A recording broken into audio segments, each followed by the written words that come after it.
নমস্কার সবাইকে, রিম্পাস কুকিং স্কুলে সবাইকে স্বাগতম।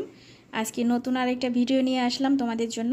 আর অবশ্যই এই ভিডিওটা তোমাদের জন্য খুবই অত্যন্ত প্রিয় হবে, কারণ আমার নিজের কাছেও অনেক প্রিয়। সন্ধ্যাবেলা কোনো মানে আমরা যেমন ঝালমুড়ি টালমুড়ি খেয়ে থাকি, তো সেরকমই একটা রেসিপি তোমাদের সাথে শেয়ার করব।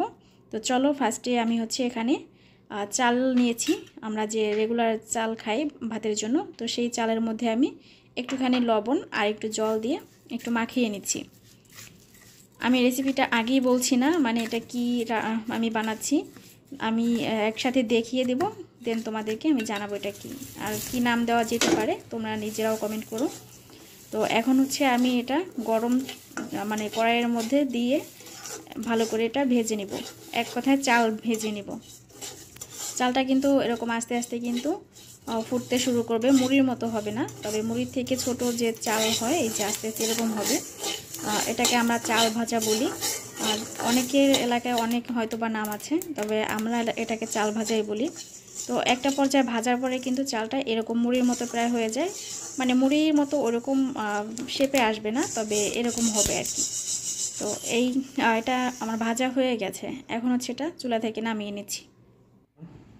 আজকে চাল ভাজা মাখা বানাবো, তোমার পছন্দ তাই। আচ্ছা, এই যে চালগুলো ভেজে নিয়েছি। এখন এর মধ্যে পেঁয়াজ কুচি আর মরিচ কুচি দিয়ে দিলাম আগে, টমেটোটা একটু পরে দেবো, নাহলে নরম হয়ে যাবে। আর আজকে চাল ভাজার মধ্যে চানাচুর দেবো।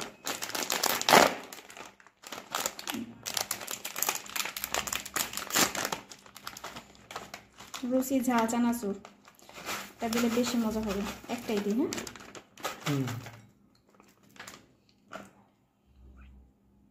সামান্য একটু লবণ দিলাম,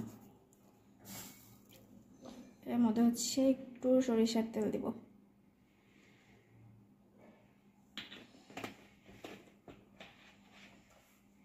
এখন ভালো করে এটা মাখাবো।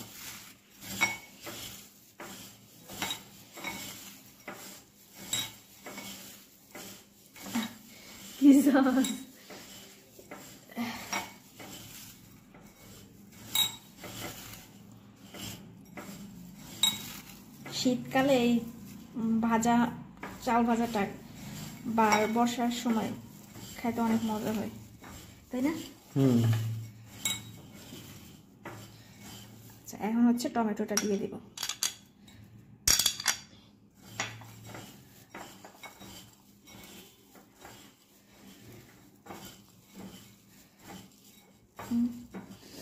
এই তো রেডি হয়ে গেল আমাদের ঠান্ডায় মজাদার গরম গরম চাল ভাজা মাখা। দেখো,